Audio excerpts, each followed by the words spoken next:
Bathroom থেকে বের হলাম, একটা সাদা পেটিকোট পরে। ভেজা ছিল বলে কাপড়টা হালকা লেগেছিল। খোলা চুল ভিজে, সিথি দিয়ে জল গড়িয়ে পড়ছিল। ঘরে ঢুকতেই দেখি প্রদীপ দাঁড়িয়ে, চোখ আমার দিকেই আটকে। ও বলল, যদি হাতাকাটা লাল ব্লাউজটা পরে আসতেন তাহলে রাতটা অন্যরকম যেত। আমি শ্রীলেখা, বয়স 40। এই বাড়িতে বিয়ের পর প্রায় 12 বছর কেটে গেছে। আমার স্বামী অসীম ব্যাংকে চাকরি করে, বয়সে 7 বছরের বড়। খুবই শান্ত স্বভাব, নিজের নিয়মে চলে। আর আমি ঘরের ভেতরেই নিজেকে সাজিয়ে রাখায় গৃহিণী। আমাকে দেখে অনেকে বলে, চাচি আপনি যেন সিনেমার মতো। শুনে হেসে বলি, আরে সিনেমা তো আমি ভালো করে দেখতেই পারি না, কিন্তু মনে মনে একটু খুশি হই। আসলে এখনও নিজেকে সময় দিই, একটু শাড়ি আটসাট পরি, লাল ব্লাউজে গায়ের রংটা যেন একটু বেশি ঝলমল করে ওঠে। আয়নায় নিজেকে দেখলে মনে হয়, কে বলবে আমি 38। আমার গড়নটা একটু মসৃণ, কোমরের কাছে ভর আছে, ওপরের দিকটা বেশ টানটান। সিথিতে একটু রঙিন সিঁদুর, ঠোঁটে হালকা লিপস্টিক। এইভাবেই দিনটা শুরু করি, ঘর মোছা, ঠান্ডা পানিতে মুখ ধোয়া আর চায়ের গন্ধে। আমাদের সংসার মোটামুটি, ঝগড়া হয় না, হাসিও তেমন নেই। অসীম খেয়াল রাখে ঠিকই, কিন্তু তার মাঝে সেই আগুনটা নেই। সব কিছু ঠিকঠাক, কিন্তু মনটা মাঝে মাঝে ফাঁকা ফাঁকা লাগে। আমাদের একটাই ছেলে প্রদীপ, এখন বোর্ডিংয়ে পড়ে, 3 মাসে একবার বাড়ি আসে। ও এলে বাড়িটা যেন আবার বেঁচে ওঠে, কিন্তু বেশি দিন থাকে না। এদিকে অসীমেই পায়ের সমস্যাটা হঠাৎ করে বেড়ে গেল। ডাক্তার বলেছে অপারেশন করতে হবে, তাইও ঠিক করল চেন্নাই যাবে। কয়েকদিনের জন্য বাড়িতে আমি একা পড়ে যাব, নিঃশব্দে। একটু ভয় লাগছিল, আমি একা থাকাটা ঠিক পারি না। অসীম তাই ফোন করল ওর ভাইয়ের ছেলেকে প্রদীপকে, বলল, কদিন মামার বাড়ি থেকে যা, চাচি একা থাকবে। ছেলেটা এখন ভার্সিটিতে পড়ে, ভদ্র শান্ত আর পড়ালেখায়ও ভালো। আমি ওকে অনেক বছর আগে দেখেছিলাম, তখন ক্লাস 9-এ ছিল। এখন নিশ্চয়ই অনেক বদলেছে। অসীম যাওয়ার একদিন আগেই বলল, প্রদীপ কালকে দুপুরে চলে আসবে। শুনে ভাবলাম, দেখা যাক ছেলেটা এখন কেমন হয়েছে। ছেলেরা বড় হলে অনেক সময় চোখে মুখে একটু আলাদা ছায়া আসে। তাও ভাবছিলাম, অন্তত দরজায় কলবেল বাজলে আর ভয় লাগবে না। সেদিন রাতে ঘুমাতে যাওয়ার আগে আয়নায় দাঁড়িয়ে চুল আঁচড়াচ্ছিলাম। গলায় একটু হালকা সুগন্ধি ছিটিয়ে নিলাম। আয়নায় চোখ পড়তেই মুচকি হেসে ফেললাম। এখনো আয়নাটা যেন আমায় দেখে চমকে ওঠে। পরদিন সকালে অসীম রওনা দিল চেন্নাই। আমি দরজায় দাঁড়িয়ে ব্যাগ এগিয়ে দিলাম। ও বলল, নিজের খেয়াল রেখো। মাথা নাড়িয়ে দিলাম। তখন চোখে মুখে একটা অদ্ভুত অনুভব খেলে গেল।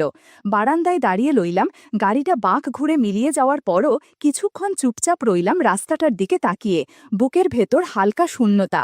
ঘরে ফিরে আস্তে করে দরজা বন্ধ করে দিলাম, এমন নিঃশব্দে যেন দেয়ালও টের না পায়। বিকেলের দিকে রান্না সেরে ফেললাম, ডাল, ভাজি, পাতলা মাংসের ঝোল। খাওয়ার সময় কেউ পাশে থাকলে মনটা জমে, না হলে নিজের পাশে একা বসে খেতে যেন ঠিক মন চায় না। দুপুর 2টো নাগাদ ডোরবেলটা বাজল, বুকটা একটু ধক করে উঠল। আঁচলে হাত মুছতে মুছতে দরজার দিকে এগোলাম। দরজা খুলতেই সামনে দাঁড়িয়ে এক লম্বা গড়নদার তরুণ, চোখে কালো ফ্রেমের চশমা, গায়ে সাদা টি-শার্ট, আর সেই চেনা হাসিটা।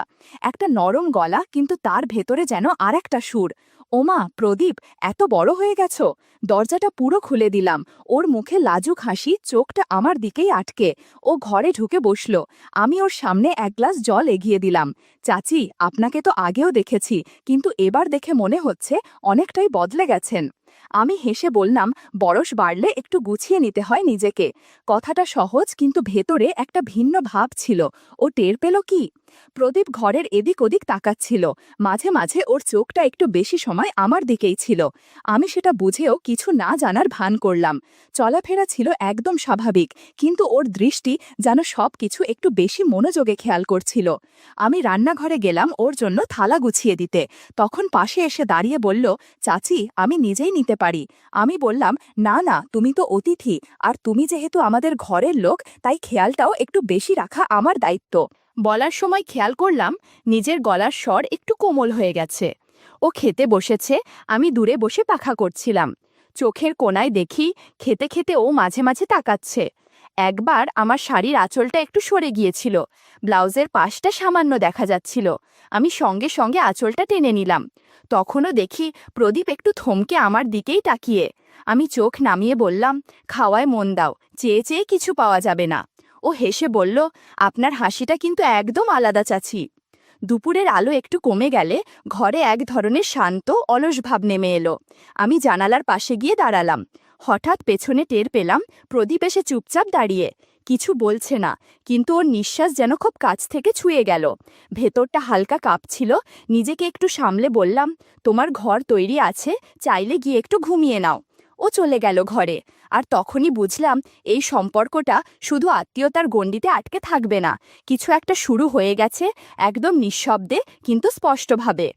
পরদিন সকাল ৮টায় ঘুম ভাঙল। জানালার ফাঁক গলে রোদের চিকন একটা রেখা গলা ছুঁয়ে যাচ্ছিল।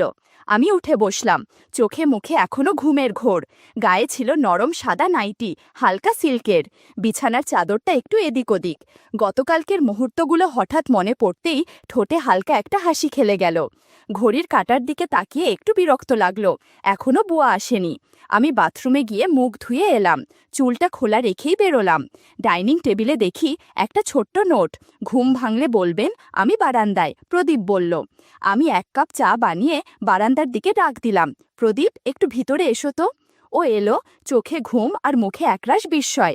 আমি হেসে বললাম, আজ বুয়া আসবে না মনে হয়, তোমার চাচি তো আর ১০টা হাত নিয়ে জন্মায়নি, একটু সাহায্য করবে তো? ও হেসে বলল, আদেশ করুন চাচি, যা বলবেন তাই করব। ও ঘরের ভেতরের ছোটখাটো জিনিসপত্র গোছাতে শুরু করলো, আর আমি জানালার পর্দার পাশে দাঁড়িয়ে বাইরে তুলসী গাছের দিকে তাকিয়েছিলাম। জানালার ফাঁক দিয়ে হাওয়া আসছিল, আর আমার নাইটির এক পাশ হালকা উঠছিল, কোমরের দিকটা একটু দেখা যাচ্ছিল।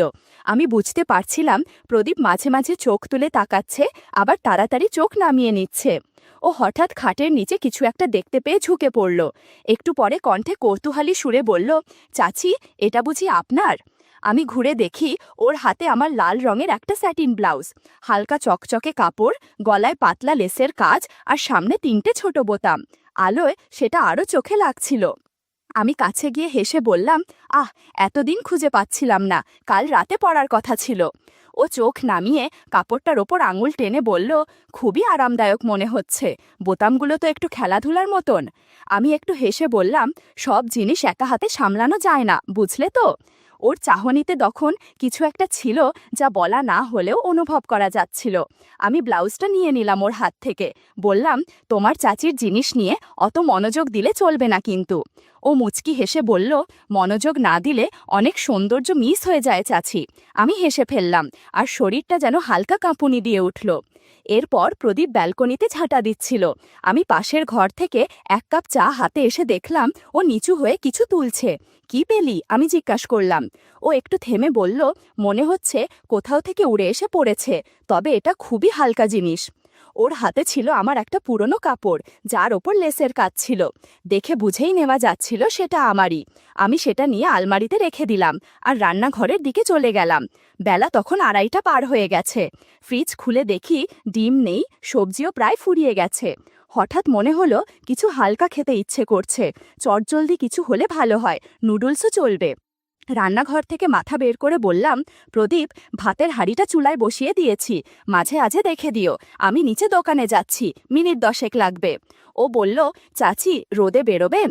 হালকা শাড়ি পরেছি, সমস্যা হবে না, আর তুমি তো আছো ঘরে। লাল পাতলা শিফনের শাড়িটা কোমরে গুছিয়ে নিলাম, আর ব্লাউজটা ছিল স্লিভলেস। দরজা দিয়ে বেরোতেই বুঝলাম প্রদীপ একবার চোখ তুলে তাকিয়েছে। দোকানে গিয়ে দেখি দোকানদার আগের মতোই হাফহাতা গেঞ্জি আর গামছা কাঁধে। আমাকে দেখে ওর মুখে চেনা হাসি, কিন্তু চোখে যেন অন্যরকম মনোযোগ। বৌদি, এই রোদে কি চান? আমি হেসে বললাম, এই রোদেই তো পুরনো হাড় গলে যায়, আমি তো একেবারে নতুন। আমি একটা লুডুসের প্যাকেট চাইলাম। হালকা হাসির আদান প্রদান চলছিল। তোমার দোকানে তেল মশলার চেয়ে গরম যেন বেশি লাগে, বললাম। সে কানে গামছা ঠেকিয়ে বলল, সবসময় না, তবে কেউ কেউ এলে দোকানটাও গরম হয়ে যায়। আমি একটু হেসে বললাম, তোমার কথার মধ্যে আগুন লুকিয়ে থাকে দেখি। সে নিচু গলায় বলল, আজ রাতে কলা বাগানের পাশে একটু জায়গা ফাঁকা রেখেছি, চাইলে বসে চা খাওয়া যাবে। আমি প্যাকেটটা হাতে নিয়ে মুচকি হেসে বললাম, সন্ধ্যার হাওয়া ভালো থাকলে ভেবে দেখা যাবে। দোকান থেকে বেরিয়ে পেছনে তাকালাম না, তবে জানতাম সে তাকিয়ে আছে, হাঁটার ছন্দ বরাবর, চুপচাপ। ঘরে ফিরে দেখি প্রদীপ চুলার পাশে বসে। সব ঠিক ছিল? জিজ্ঞাসা করলাম। সে মাথা নাড়ল, কিন্তু চোখে যেন অন্য কিছু খুঁজছিল। আমি রান্নাঘরে গিয়ে গ্যাস জ্বালালাম। নুডলস রান্না হয়ে গেলে চুলা বন্ধ করলাম। পছন্দের সেই ঘ্রাণ ছড়িয়ে গেল ঘর জুড়ে। তবে খিদেটা আজ পেটের থেকে যেন মনে বেশি ছিল। ঘরের ভেতর প্রদীপ ফোনে ব্যস্ত, কিন্তু চোখ মাঝে মাঝে আমার দিকেই ঘুরছিল। রান্না করে ঘামার কারণে শাড়িটা গায়ে লেগেছিল, আর ব্লাউজটা যেন একটু বেশি টান ছিল পিঠের দিকে। গলার কাছটাও ভিজেছিল। আমি চুল সরিয়ে হালকা বাতাস খেতে লাগলাম। প্রদীপ তখন তাকিয়েছিল, চোখে কোনো প্রশ্ন ছিল না, শুধু স্থির দৃষ্টি। তুমি বসো, আমি একটু স্নান করে নি, মাথার ভেতরটা গরম হয়ে গেছে। ও মাথা নাড়ল। বাথরুমে ঢুকে শাওয়ার ছেড়ে দিলাম। ঠান্ডা পানির ধারায় শরীর ভিজে যেতে লাগল, কিন্তু মনে হচ্ছিল শুধু ঘামের ক্লান্তি নয়, দিনভর জমে থাকা চাপা অনুভূতিরা যেন ধুয়ে যাচ্ছে ধীরে ধীরে। বাথরুম থেকে বেরিয়ে এলাম সাদা ঘরের পোশাকে। ভেজা চুল খোলা, সিথি দিয়ে পানি পড়ছে নিচে। ঘরে ঢুকতেই দেখি প্রদীপ দাঁড়িয়ে, চোখে একরকম নীরব প্রশ্ন। কিছু একটা বদলে যাচ্ছে বুঝতে পারছিলাম। কথা না বললেও চোখের ভাষা অনেক কিছু বলছে। আমি হালকা গলায় বললাম, এই গরমে মানুষকে চিনে ফেলা যায়, কে কি দেখে আর কি লুকায়। ও কিছু বলল না, শুধু মাথা নিচু করল, যেন কিছু ভুল করেছে। কিন্তু আমি বুঝলাম এটা দেখার চেয়ে অনেক গভীর কিছু। ঘরের আয়নার পাশে দাঁড়িয়ে চুল মুছছিলাম। আয়নায় ওর ছায়া দেখা যাচ্ছিল। নিজের দৃষ্টিতে নিজেকেই যেন নতুন করে দেখলাম। শ্রীলেখা যেন আর আগের মতো নেই। রাতের খাবার শেষে প্রদীপ বলল, চাচি, আজ একটু আগে ঘুমোতে পারি? আমি মাথা নাড়লাম। যাও, কাল সকালে আবার কাজ আছে। তার চোখে ছিল একরকম বোঝা, যা দিনের মধ্যে জমেছিল কিন্তু বলা হয়নি। সেই রাতে আমি চুপ করে থাকলাম না। আয়নার সামনে দাঁড়িয়ে শাড়ি পরলাম। মাটিরঙা পাতলা একটা শাড়ি, হালকা সাজ। নিঃশব্দে দরজার ছিটকিনি খুলে নিচে নামলাম। বাড়ির পেছনে পুরনো কলা বাগানটা প্রায় নির্জন। সেদিকে হেঁটে গেলাম। সেখানে দোকানদার দাঁড়িয়েছিল, চেনা মুখ, কিন্তু চোখে অন্যরকম আত্মবিশ্বাস। আমি কাছে গেলাম। সে বলল, আপনার আসার খবর জানলে দুপুরের রোদও সহজ হয়ে যেত। আমি বললাম, রাতের হাওয়া তো এখন বেশ ঠান্ডা। তবুও আপনি এলে সব গরম হয়ে যায়। আমরা পাশাপাশি বসলাম, চুপচাপ। পাতার আওয়াজ, হালকা বাতাস আর দূরের কোনো কুকুরের ডাক, সব মিলিয়ে ঘোরের মতো একটা আবহ তৈরি হলো। মনে হচ্ছিল আজকের রাতটা আলাদা। ঠিক তখনই দূরে একটা ছায়া নড়ল। বুঝলাম সেটা প্রদীপ। হয়তো দরজার শব্দে ঘুম ভেঙেছে। ও দাঁড়িয়ে রইল গাছের আড়ালে। আমি দেখেও না দেখার ভান করলাম। দোকানদার আমার দিকে হেলে বলল, ভাবিনি আপনি এভাবে আসবেন। আপনি তো শুধু দেখার জন্য নন। আমি হালকা হেসে প্রদীপের দিকে একবার তাকালাম। ও দেখছিল, চুপচাপ। আমি বুঝলাম এই রাতটা আমার নিজের মতো। ঘণ্টাখানেক পর ফিরে এলাম। পা টিপে টিপে ঘরে ঢুকে শাড়িটা নামিয়ে চেয়ারে রাখলাম। তারপর সোজা বিছানায় গা এলিয়ে দিলাম। চোখ বন্ধ করেও ভাবছিলাম প্রদীপ সব দেখেছে। এখন ওকে কিভাবে সামলাবো? যদি মুখ খুলে ফেলে? তবে আমি জানতাম ওর ভেতর কিছু একটা জন্ম নিয়েছে। আর আমি চাই ধীরে ধীরে সেটা যেন আমার অভ্যাস হয়ে যায়। ওর চোখে আমি যেন এক বিকেলের না ফুরোনো আলোর মতো থেকে যাই। সকালে উঠে দেখি জানালার ফাঁক দিয়ে রোদ আসছে ধীরে ধীরে। হালকা ঠান্ডা বাতাস, কিন্তু ঘরের ভেতর একরকম অন্যরকম গরম লাগছিল, যা শুধু তাপমাত্রা দিয়ে বোঝা যায় না, বোঝা যায় চোখের ভাষায়, নিঃশব্দ স্পর্শে। আমি রান্নাঘরে গিয়েই চায়ের জল বসালাম। সঙ্গে দুটো টোস্ট গরম করতে দিতে দিতে পেছনে ঘুরে দেখি প্রদীপ টেবিলে বসে আছে। একগাল থেমে থাকা মুখ, কিন্তু চোখে সেই হালকা ঝাঁঝ এখনো টিকে আছে। ঘুম হয়েছে তো? আমি জিজ্ঞাসা করলাম। মাথা নিচু করে চায়ের কাপড় সামনে রাখলাম। ও একবার মুখ তুলে তাকাল, তারপর ধীরে বলল, আপনি তো মনে হয় ঘুমোননি। আমি হেসে বললাম, সবাই তো একরকম ঘুমায় না প্রদীপ। কারো ঘুম শরীর থেকে আসে, কারো মন থেকে। আর মন যদি চঞ্চল থাকে, ঘুম আসে না। ও চায়ের কাপে চুমুক দিয়ে আমার দিকে তাকাল। গতকাল আপনাকে বাইরে যেতে দেখেছিলাম। তার কণ্ঠ মৃদু কিন্তু স্পষ্ট। আমি এক মুহূর্ত চুপ করে তার চোখে তাকালাম। তারপর বললাম, দেখেছ বলেই বলছো, নাকি অন্য কিছু মনে করেছ? প্রদীপ থমকে গিয়ে বলল, ভেবেছি, মিথ্যে বলবো না। আমি হালকা হাসলাম। তারপর ধীরে বললাম, তোমার চাচা এখন বয়সে বড়, রুটিন, দায়িত্ব আর নীরবতায় বাধা। কিন্তু আমি এখনও আলোর দিকে তাকাতে ভালোবাসি। গন্ধ, ছোঁয়া, দৃষ্টি তো বয়স দেখে না, তাই না? প্রদীপ চোখ নামিয়ে ফিসফিস করল, সবার বুঝতে পারা হয় না চাচি। আমি বুঝি, আমি বললাম। আমি চায়ের কাপটা এগিয়ে দিলাম। বোঝার আর জানার মধ্যে পার্থক্য আছে প্রদীপ। কেউ বোঝে, কেউ জানে, আবার কেউ অনুভব করে। ও একটু কাছে এসে বলল, আপনি চাইলে আমি আপনার মন বোঝার চেষ্টা করব, শুধু চোখ দিয়ে নয়, সময় নিয়ে ধীরে ধীরে। আমার বুক তখন একটু ধকধক করছিল, কিন্তু ঠোঁটে এক হালকা হাসি। আমি বললাম, যে রাস্তা তুমি নিতে চাও সেটা সহজ নয়, তবে সাহস থাকলে আমি পথ দেখাবো। সেই সকালে আমরা নাস্তা করছিলাম। টোস্ট আর চায়ের বাইরেও চোখে, নিঃশ্বাসে, শরীরের নরম হাওয়ায় একটা ভাব আদান প্রদান হচ্ছিল। আজ বুঝেছি, প্রদীপ শুধু দেখেই না, অনুভব করতেও জানে। এক সপ্তাহ যেন হাওয়ার মতো কেটে গেছে। প্রদীপ যখন ঘরে থাকে তখন একটা টান টান ভাব চোখে পড়ে। হাত ছোঁয়ার সময় শিরায় শিরায় একটা আলাদা অনুভূতি বয়ে যায়। একদিন সকালে কল বেল বাজল। দরজা খুলতেই দেখি অসীম দাঁড়িয়ে, হাতের কাছে হ্যান্ড লাগেজ, ক্লান্ত মুখে হালকা হাসি। সব কিছু ভালোই হয়েছে, ও বলল। আমি মাথা নেড়ে জানালাম, তাই তো দেখছি। ওর মুখ দেখে বুঝতে পারছি এখন অনেক বেশি শান্ত ও ফুরফুরে অনুভব করছে। অসীম ফিরে এলেও ঘরের বাতাস আগের মতো লাগছিল না। আমি সাজানো বিছানায় বালিশ ঠিক করছিলাম, চোখে যেন মাঝে মাঝে প্রদীপের মুখ ভেসে উঠত। বিকেলে প্রদীপ আর অসীমের কথা হলো, বাড়ির খোঁজখবর নিল। সন্ধ্যা নামতেই অসীম একটু উৎসাহ নিয়ে বলল, আজ রাতটা একটু অন্যরকম হোক, অনেক দিন তো দূরে ছিলাম। আমি চুপচাপ মাথা নেড়ে বললাম না কিছু। সেই রাতে ওর স্পর্শ পেলাম ঠিকই, কিন্তু আমার মনে কিছু স্পর্শ পেল না। অসীম পাশে থাকলেও মন ছিল অন্য কোথাও। রাত প্রায় 12টা বাজে গেছে, অসীম ঘুমিয়ে গেছে। আমি ধীরে উঠে দরজা খুলে বাইরে এলাম। ঘরের নিস্তব্ধতা ফেলে সোজা ড্রয়িং রুমের পাশের গেস্ট রুমে প্রদীপের ঘরে গেলাম। ও দরজা খুলেই আমার দিকে তাকাল। চোখে কোনো প্রশ্ন ছিল না, শুধু এক ধরনের বোঝাপড়া, যেন অনেক আগেই জানতো আমি আসব। দরজার পাশে দাঁড়িয়ে বললাম, এই পোশাকেই ঠিক আছে? প্রদীপ হালকা হাসি নিয়ে বলল, যদি আপনি লাল ব্লাউজটা পরতেন বা সেই দিন ব্যালকনিতে পাওয়া সেটাটা, তাহলে হয়তো রাতটা অনেক দিনের জন্য মনে থাকবে।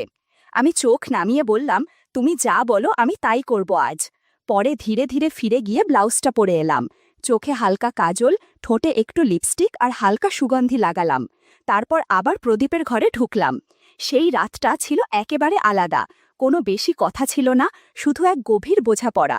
বুঝলাম, আমার প্রতিটি অনুভূতি, ইচ্ছা কেউ সত্যিই বুঝতে শুরু করেছে। ভোরে উঠে দেখি প্রদীপ ব্যাগ গোছাচ্ছে।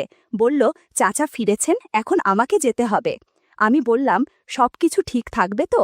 ও ফিরে তাকিয়ে বলল, আপনিই তো শিখিয়েছেন কিভাবে অভ্যাস তৈরি করতে হয়। আমি আস্তে বললাম, যেটা স্বামী বুঝতে পারেনি সেটা তোমার কাছেই পেয়েছি।